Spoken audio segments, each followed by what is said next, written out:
Hello, everyone. Welcome back to Chaos West TV.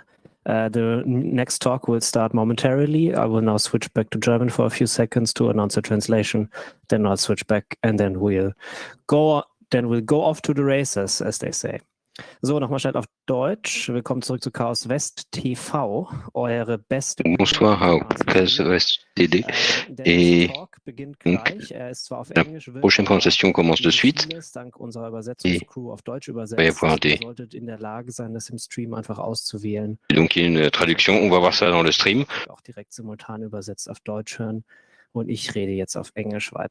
Maintenant, je vais parler en anglais. Donc, retour à l'anglais. Ouvrier.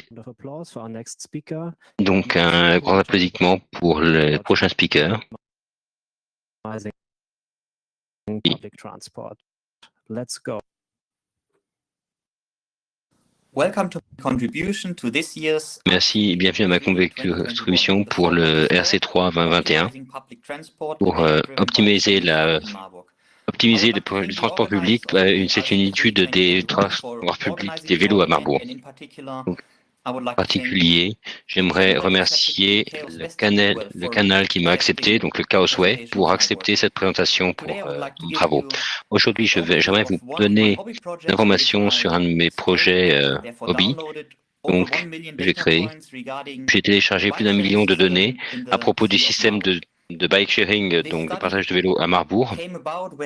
Cette étude est arrivée lorsque je suis allé de Stuttgart à Francfort et j'ai regardé la présentation sur la data mining de David Kriesel. Donc merci pour l'inspiration. Donc, qui suis-je? Je suis Martin Lelep. J'ai étudié la physique et je continue à étudier la physique. Donc un doctorat en physique théorique à Édimbourg en études. Et sinon, j'aime bien faire des études de données comme ça, des analyses de données comme ça. Donc, deux choses de plus, c'est que la première chose, c'est j'ai étudié à Marbourg.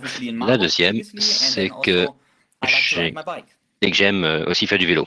Donc Marbourg, pour ceux qui ne connaissent pas, c'est une petite université. C'est une ville universitaire à peu près à 80 000 km de Francfort. Donc c'est à peu près 1 heure de train ou en voiture. Voilà. Et c'est dominé par l'université. On voit ça par exemple, juste en nombre, il y a 25 000 étudiants pour à peu près 77 000 résidents, qui est quand même à peu près un tiers. Donc, on voit une image très populaire, et c'est joli, c'est bucolique, on voit le château, et puis la rivière Lahn, et quelques petites maisons, et les vélos, c'est Nextbike qui fait ça. Il loue des vélos. Donc avant d'avancer dans quelque chose de plus détaillé, je vais raconter l'histoire d'Anna. Anna, c'est une étudiante à Marbourg et elle vit un petit peu à l'intérieur de la ville. Donc elle ne va pas à pied où il faut qu'elle aille, et elle prend le bus de leur appartement à la ville, et donc elle fait le dernier, elle va un petit peu de vélo à la fin. Sinon, elle est étudiée, elle est relativement tard, donc on voit une image de Marbourg la nuit, et donc elle a besoin d'aller au bus. Elle a oublié son Mac, donc il faut qu'elle se presse. Et elle n'a pas réussi, donc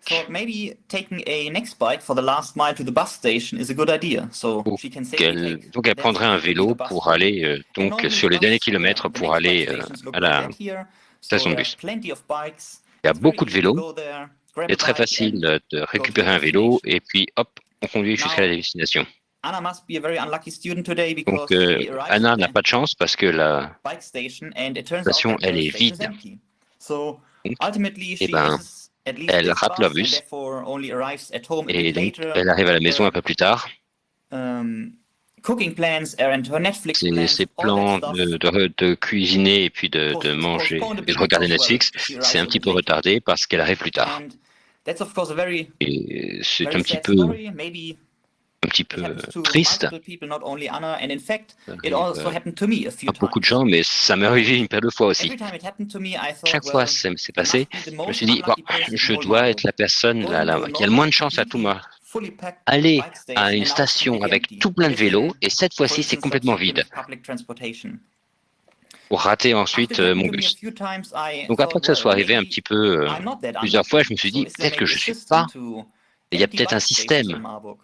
un Given now système à quelles my spare stations time sont consists vides. of Donc étant donné que analyzing and j'aime capturing data, I que mon thought, hobby well, c'est that can be d'analyser les rescued, of données, course. je And pense on therefore va the analyser les idea données. for this talk now was to build a web L'idée scraper pour in cette order talk, to ça va être acquire de Nextbike data, récupérer collect les the données data, de store the Nextbike, data, analyze the on va data, les, and on va then les hopefully récupérer, find les Anna, stocker et puis me, les and other analyser et students to figure aider out which Anna, stations maybe to moi et avoid d'autres étudiants pour and faire which ça.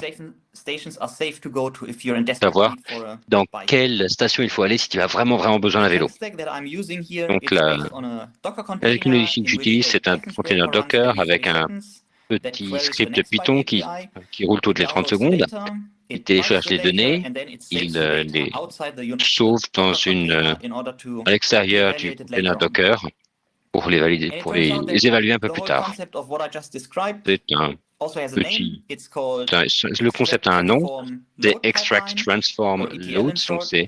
donc And c'est what I again extraire, wrote here is a transformer, ETL charger. pipeline in Et je Python, l'ai and écrit then en I wrote Python an analysis et code ensuite also j'ai written fait in un petit peu de Python. code en analytique And en all that Python. was running on a Et small donc tout ça home c'était server in my tourné flat. sur mon petit serveur à la maison, donc The dans mon data appartement. that I captured Ensuite les données, consists of c'était the bikes des identified vélos through identifiés IDs par and leur then ID, also the locations of those ensuite bikes, l'endroit où ils sont, typically at stations, but some of them were also station, freestanding, and last but not least the et station dernièrement locations, and of la course obviously station also a de... list of stations. Et donc il y a une liste de stations aussi. And then with that I went ahead Donc and après ça, did a few Alors, pictures that ensuite, I'm j'ai about to fait show now, a quelques few analyses. images que je vais And vous if you're montrer interested in maintenant that, pour l'analyse. Et there si vous are êtes slides intéressé, available il y on a this des website slides here. The website disponibles can be sur reached ce through the QR site code or through that link, and que vous pouvez accéder à travers ce this QR website code. contains the slides that you're seeing Il here, contient les resolution slides que vous figures, voyez a few ici, interactive figures, and all ainsi the que des information on figures en haute previous résolution blog articles that I wrote about this et topic. différents articles que j'ai écrits sur ce So sujet. the results of ANA, first of all, to Alors, start les slowly, it résultats turns out pour that there are ANA, 37 bike stations in il se Marburg, trouve with qu'il y a eu roughly 37 230 stations avec bikes environ spread across the whole 230 Nextbike vélos Marburg ecosystem. à travers tout le réseau de And Marburg. it's now knowing that there Et, are roughly 40 stations, it's quite et interesting to see sachant where qu'il y a the stations environ are. 30 stations, et c'est Because then intéressant ANA de could, savoir for où est-ce instance, qu'elles already sont, go to another puisque station if one station is empty. ANA And what pourrait you can see aller here à is une now a autre map of station si une Marburg station where donnée the est vide. stations are annotated Et by these dots, les, and the voilà, area sur of cette the carte, dot, les stations as well as sont the notées color par des code, petits corresponds points to the avec un average code number of couleur parked bikes qui at that correspond station. au nombre So moyen de let's vélos see qui sont an stationnés à interactive cet version endroit. because it's a bit Donc, nicer to voyons see une it in that way. version un peu So I interactive click parce on que sinon here. c'est un peu compliqué. Alors je Okay, now we clique can ici pan around and et zoom, maintenant on as you peut can probably glisser, often do zoomer. with these interactive graphics. On peut And voir also by souvent avec clicking ce on type these d'interface. buttons or on these Et points, si you on can see clique sur the ces station petits name as well as the points, average number of on bikes voit placed there. le nom de la station et le nombre moyen It de becomes quite vélos obvious stationnés that, ici. well, most of the stations are in the Et la central part of plupart the city, des a stations, few évidemment, sont dans on the le centre de outskirts la here, ville, and it avec turns out that the quelques-uns largest sur l'extérieur. station in terms of the number of parked bikes on average is the main train station, Et Hauptbahnhof. la station avec There le are plus de again a vélos, few c'est celle more qui est autour de spread la gare around centrale. the Alors, il y en a central part of the quelques station, autres such as the autour Isar-Pommern-Bahnhof is du the second largest centre-ville. station. And then if Et you la continue deuxième the plus grande, train line si here, you can on see that there's continue, actually c'est another sur la set of deuxième stations where the secondary train gare, station is. So that's avec, another train station, smaller train station. donc sur la plus petite gare de la ville, il y a Okay. des stations. So the first result for Anna would then be a day Alors, hour le usage premier histogram, because résultat, ce it's serait kind of a first order un approach, graphique I de would say, in l'usage order to see par how heure the ecosystem of qui Nextbikes permet de is voir comment in use l'écosystème de against day as Nextbike well est as hour. utilisé And therefore, Anna, selon le jour de la based on semaine et this selon figure l'heure here, de la journée. she will Et en regardant ces chiffres, elle va comprendre comment mieux planifier son temps en cherchant une station. Alors c'est un peu plus difficile à comprendre, je vais prendre un peu de temps pour expliquer. D'abord la figure du haut, c'est en abscisse l'heure de la journée et en ordonnée, c'est le nombre moyen. Alors, c'est l'écart à la moyenne du nombre de vélos stationnés sur ces stations. Alors, ça veut dire en gros que si c'est 0, ça veut dire que on est sur le nombre moyen de vélos. Et si le nombre est positif, on est au-dessus de la moyenne. Si le nombre est négatif, on est en dessous de la moyenne. Donc, du coup, on comprend que le matin, il y a plus de vélos stationnés, mais si on va vers midi, on a une distribution bimodale avec 2 descentes, avec beaucoup moins de vélos à midi et environ vers 18h. Et on peut faire la même chose en fonction du jour de la semaine. Et là, on peut voir que sur le début et la fin de la semaine, donc le lundi et le week-end, le réseau est plus populaire, donc on prend plus de vélos, l'écart est négatif. Et par contre, vers le milieu de la semaine, il y a plus de vélos disponibles. Si on combine ces 2 figures, on voit l'histogramme joint au milieu, qui est donc en fonction à la fois du jour de la semaine et de l'heure. Et on peut voir que le lundi, c'est vraiment le moment où il y a le plus de gens qui utilisent les vélos, ainsi que le samedi après-midi.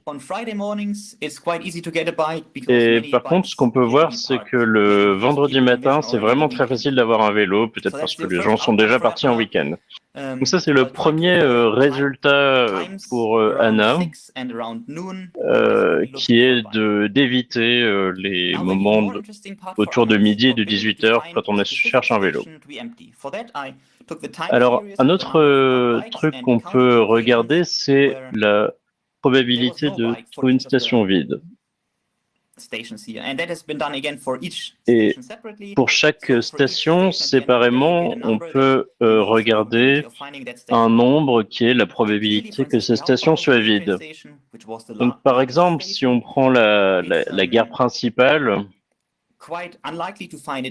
alors c'est assez peu probable de la trouver vide, alors que si on va en bas, sur par exemple Wirtschaftswissenschaft, 70% du temps la station est vide. De façon assez intéressante, si on regarde la deuxième gare, la gare du Sud, il y a une assez importante probabilité de la trouver vide. C'est très différent de la gare principale qui est presque jamais vide. Alors, un autre truc intéressant, c'est qu'on peut faire le graphe de la probabilité d'être vide en fonction du nombre moyen de vélos stationnés. Et ce qui nous permet de voir que plus il y a de vélos stationnés, moins la station a une probabilité d'être vide, ce qui est assez logique. Et donc, il vaut mieux éviter les stations petites et les stations qui sont souvent vides, puisque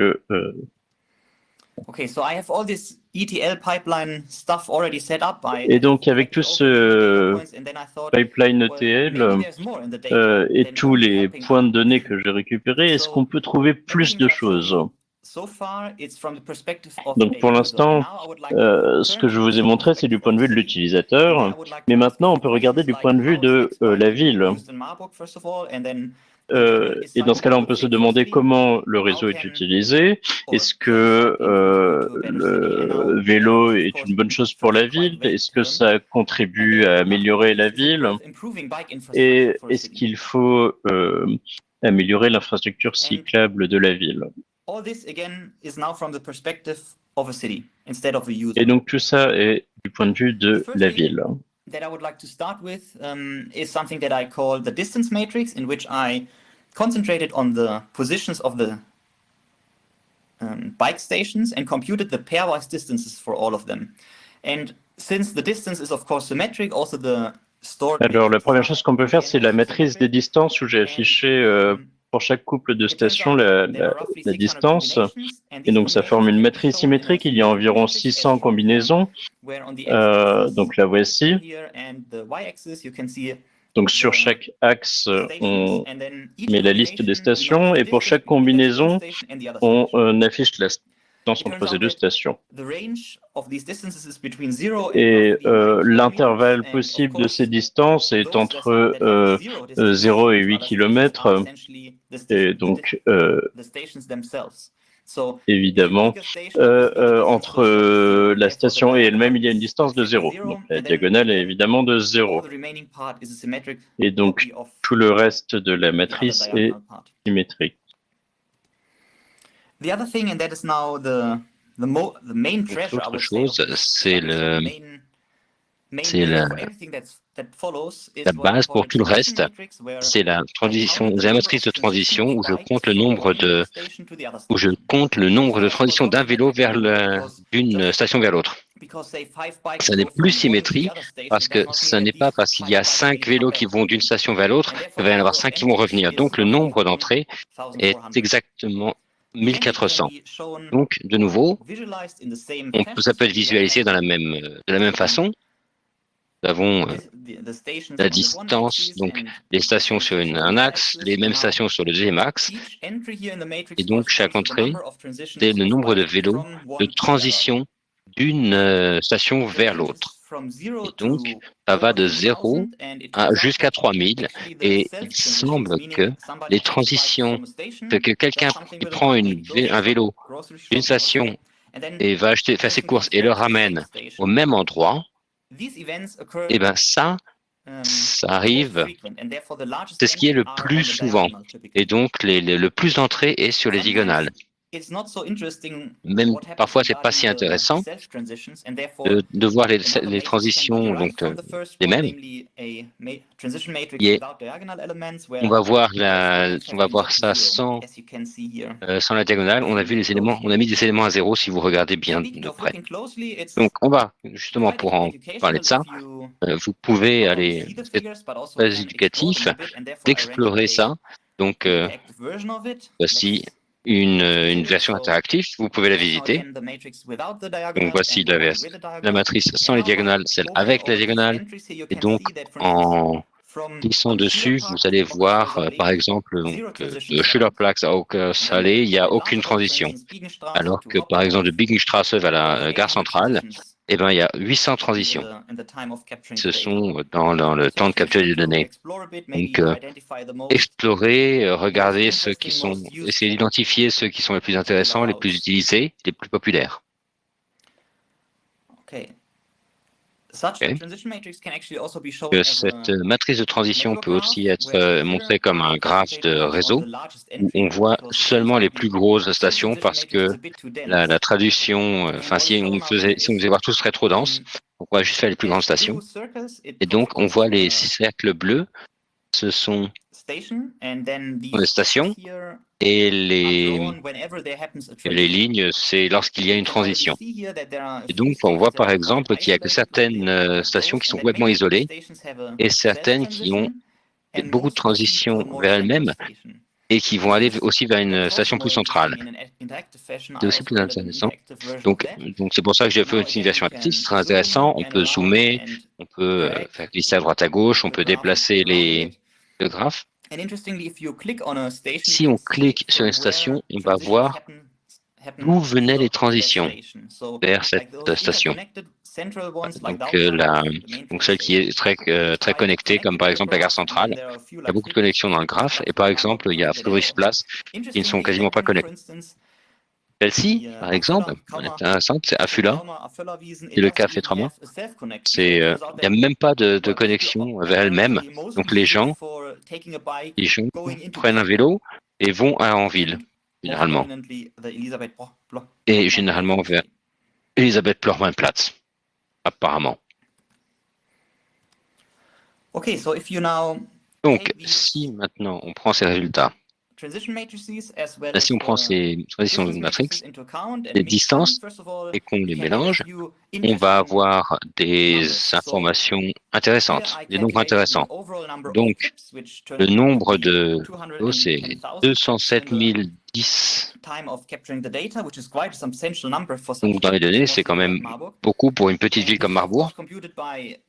C'est en prenant les sommes des transitions dans la matrice. Si on prend la distance entre ces stations, les transitions, ça s'accumule pour une distance de 322 658 km. Donc, quand on prend ces deux nombres, donc avec les matrices qu'on a utilisées au-dessus, donc on combine ça avec des statistiques comme par exemple le fuel d'une voiture, enfin l'utilisation, la consommation d'une voiture ou la création de CO2, on voit les avantages économiques. On trouve, je trouve ça amusant que le nombre de calories sont 8,6 de millions de kilocalories. Pour faire ça plus sensible, ce serait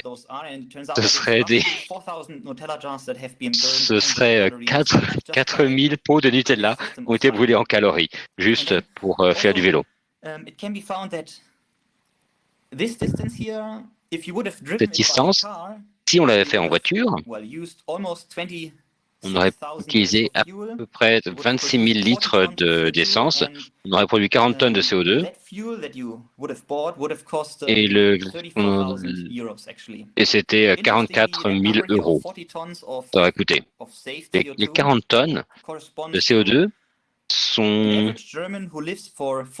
c'est la vie un Allemand normal produit à peu près 10 tonnes par an, donc ça fait 4 années pour un Allemand moyen. C'est beaucoup.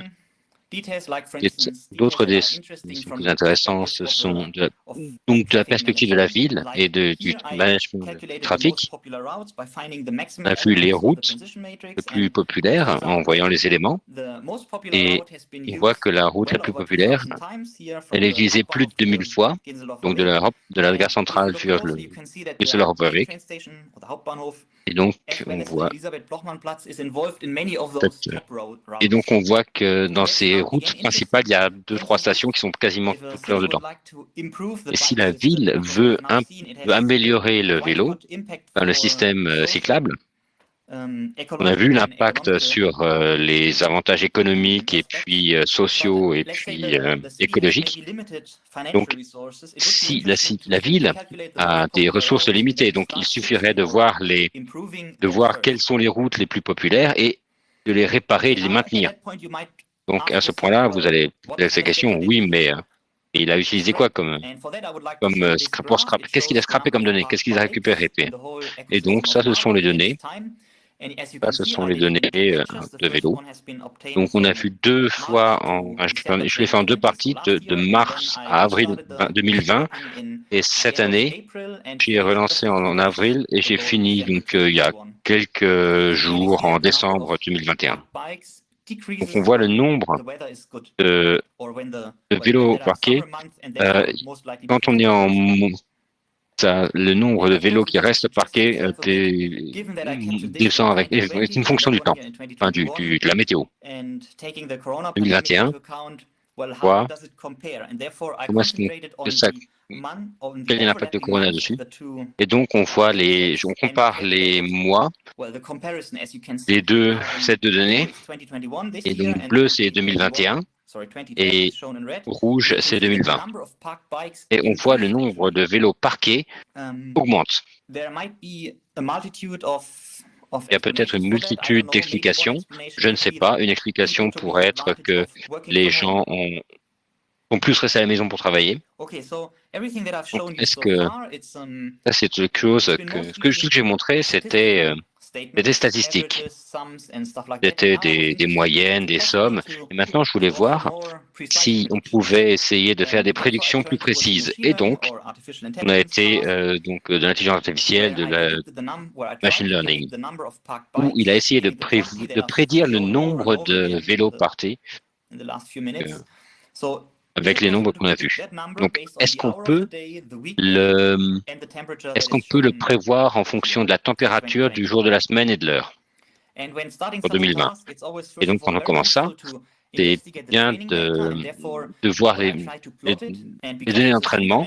J'ai essayé de les faire, et puisque c'est quelque chose en 3 semaines, en 3 dimensions, c'est relativement simple à faire. On fait un scatter plot, et puis donc la couleur, c'est donc la donnée visible. Donc, juste en regardant, on change la température. Donc, plus les températures sont basses, plus il y a de vélos qui sont parqués. J'ai utilisé un modèle Learning Forest. C'est un arbre de décision randomisé, aléatoire. Et c'est très flexible, si vous voulez. Donc, ce sera intéressant de voir si on peut prédire le nombre de vélos stationnés en fonction du jour, etc. Et donc ça, c'est vraiment très adapté au modèle des forêts aléatoires. Et donc, c'est des données qui n'avaient pas été vues par le modèle auparavant. Et en regardant les prédictions dans l'espace de phase, on peut voir que les couleurs correspondent plutôt bien.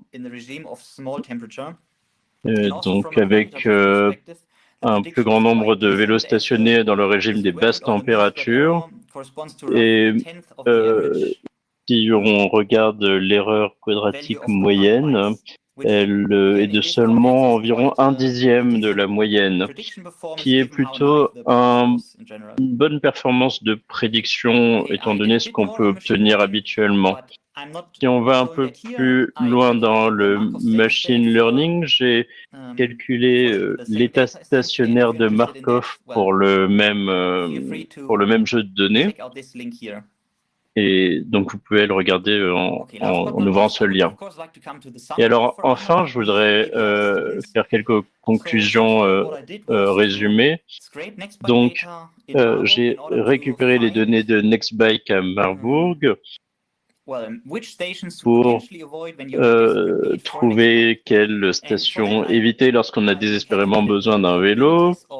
Et ensuite, j'ai calculé la probabilité pour une station d'être vide et trouvé qu'elle était corrélée au nombre de vélos. Et donc, si on a absolument besoin d'un vélo, il vaut mieux prendre une grande station. Si vous revenez à la visualisation interactive, vous pouvez retrouver l'emplacement de ces stations. Et ensuite, je me suis tourné vers la perspective de la municipalité pour regarder les motifs d'usage de Nextbike en fonction du jour de la semaine, de l'heure, quand est-ce que le système est particulièrement utilisé, qui pourrait être utilisé pour la planification urbaine ou pour les bénéfices sociaux ou écologiques. Et enfin, j'ai montré que des prédictions plus possibles étaient possibles lorsqu'on allait un peu plus loin que les statistiques. Et enfin, j'ai pu travailler avec Asta Marburg. C'est l'association des étudiants. Et merci pour leur confiance. Et enfin, les vélos, c'est super. Et ils sont super pour vous, pour l'environnement et pour votre porte-monnaie. permet d'économiser de l'argent sur l'essence. Et je voudrais souligner que faire des optimisations en se basant sur les données pour le transport public peut améliorer la qualité de vie à un coût minime.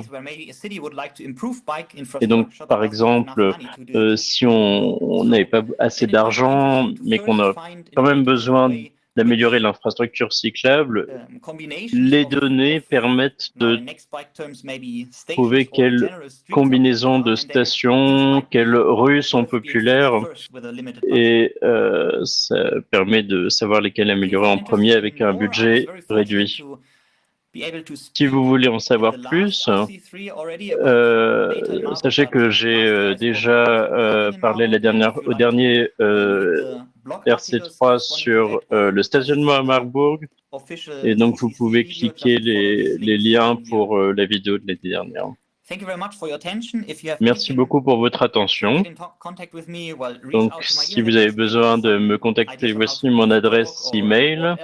Si vous voulez, si vous voyez des choses à améliorer dans la présentation ou avoir des liens vers des données supplémentaires. Et donc, merci beaucoup à toutes les personnes qui m'ont contacté suite à mon exposé de l'année dernière. Et merci beaucoup pour votre attention. All right, welcome back. It's time for the Q&A now. Si. You probably know Et donc, la the question maintenant. anyway. Je vais le répéter. C'est sur Twitter ou Mastodon. Le hashtag c'est RC3CWTV pour poser la question.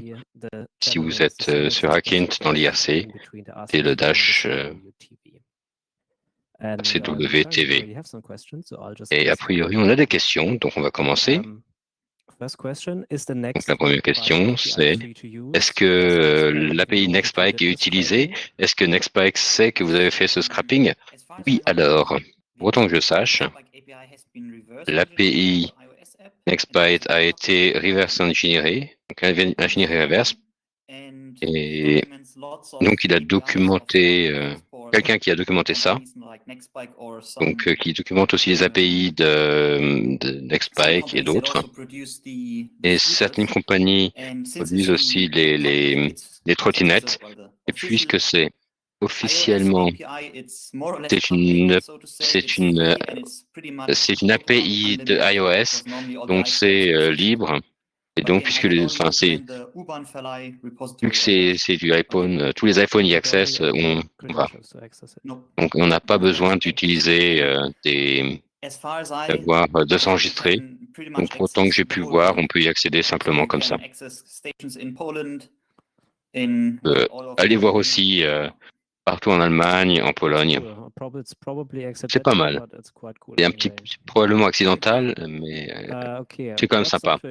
Donc, quel logiciel est-ce que vous avez utilisé pour l'AI? Ça a été fait avec Python, avec spécifiquement sklearn, qui est un framework relativement populaire pour Python. C'est le truc que tout le monde utilise. Donc oui. Est-ce que vous avez maintenant, est-ce que vous savez qui qui bouge les vélos? Est-ce que ce sont les utilisateurs ou est-ce que c'est juste, ou est-ce que la société les bouge? Je pense que j'ai eu la chance de parler avec quelqu'un de Nextbike. Donc, je travaillais donc avec le conseil étudiant de Marbourg et il disait que c'était pas très technique, donc c'est pas très digitalisé, donc ils conduisent. Donc je pense qu'ils récupèrent des données, qu'ils collectent des vélos pour les maintenances et puis qu'ils les déplacent quand c'est nécessaire. D'accord. Savoir si les scripts sont publics. S'il y a un repo GitHub, est-ce que vous pensez mettre ça sur GitHub? Donc oui, potentiellement, peut-être. J'ai pas encore de plan parce que c'est plus de travail, pour être honnête. Donc je peux Je peux offrir la même chose que LAMP, c'est envoyez-moi un email et s'il y a suffisamment de monde qui sont intéressés, je vais peut-être prendre mon répertoire, mon repo interne, parce qu'il y a quelques petites notes qui sont privées, donc ça je vais pas les publier. All right. Anything else? Okay. Quelque chose d'autre? Dear listeners, you have maybe 30 Chers seconds. auditeurs, vous avez peut-être 30 So secondes. there's one question about Il y a une the time question period of data that you have, but sur it's la, talk. sur la période de données. Oui, j'ai laissé publier, donc c'est à peu près 2020, toute l'année, et puis à peu près la moitié jusqu'aux 2/3 de 2021. Mostly has like pandemic situations. Vous avez quasiment que de la pandémie. Oui, à peu près exclusivement de la pandémie. Toute la question, si c'est plus ou moins d'utilisation que d'habitude, que des gens qui veulent aller quelque part sans utiliser les transports en commun. Je pense que le nombre de vélos parqués est en train de descendre. Les utilisateurs sont en train de descendre. Et ça a été aussi confirmé par des gens de Nextbike. Autre chose, et si les gens qui sont intéressés par le code, même si je le publie ou pas, si vous avez des questions, envoyez-moi un mail. L'écriture de Scraper a été triviale. Et si c'est pas trivial pour vous, donc le code n'aurait pas de valeur pour vous. D'accord. Comment est-ce que vos données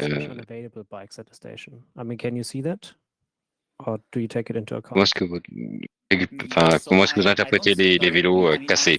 Donc je ne vois pas directement, j'ai une liste de tous les vélos et si je pourrais probablement compiler une liste où je vois les vélos, un vélo spécifique et s'il est absent pour un temps relativement long, je pourrais conclure qu'il est probablement cassé en maintenance ou quelque chose comme ça.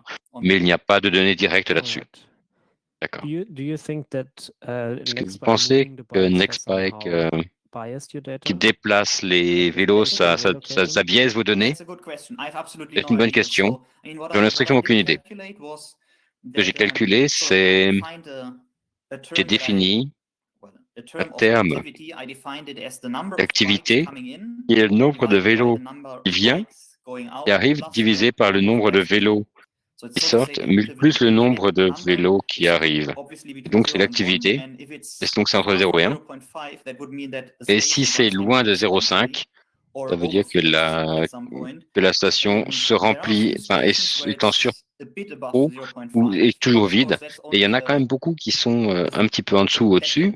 Mais les données que j'ai ont seulement les vélos qui ont bougé dedans. Donc, ça ne serait pas utilisable pour vraiment trouver ce biais. Que ces données sont aussi stables pour d'autres. Je sais pas, j'ai pas vu, je pensais qu'ils étaient tous partis. Docking à des stations, ceux qui n'ont pas de station, mais uniquement ils les mettent directement partout. Tout ce que j'ai fait, c'est regarder les stations. Mais oui, il y en a aussi quelques-uns qui sont à peu près partout.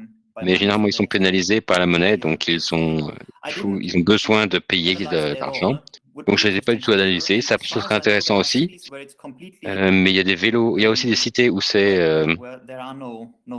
où il n'y a pas de station Nextbike, où les gens peuvent laisser le vélo où ils veulent. J'en suis pas certain. J'en ai entendu parler. Donc, par exemple, je pense que c'est sur les grandes villes, donc à Berlin. Mais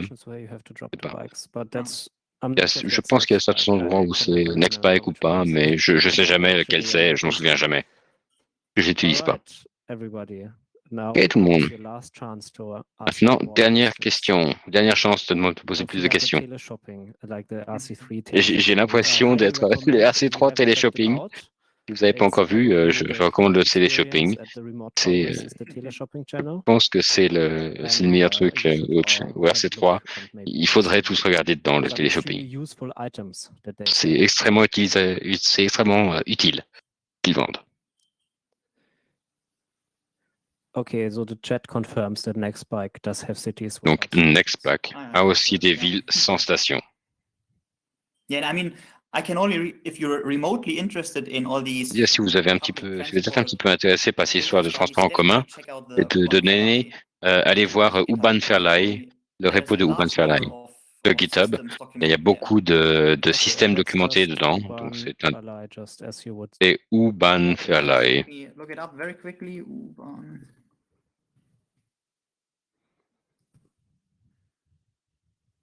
The person is from Ulm and he also. Cette personne vient de Ulm. A aussi contribué au CCC, aux infrastructures du CCC. C'est Constantine.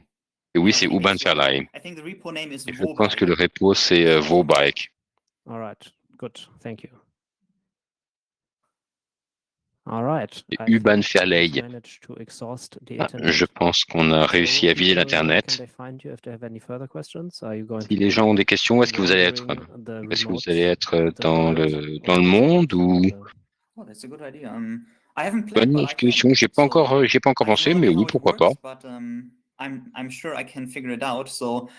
Je pense que je peux. Mais donnez-moi un email.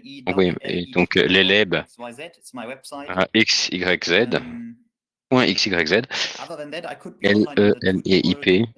Non, bah oui, je pense que si ça intéresse les gens, je peux y aller. Hein, comme ça, les gens peuvent se chercher. Okay, wonderful. Well, thank you for your talk and for answering the questions. Merci pour d'avoir répondu aux questions, pour la talk. Merci d'avoir écouté. Merci aussi de la part de vos traducteurs. Et donc, c'était Rémio et Informancer qui ont traduit cette optimisation des...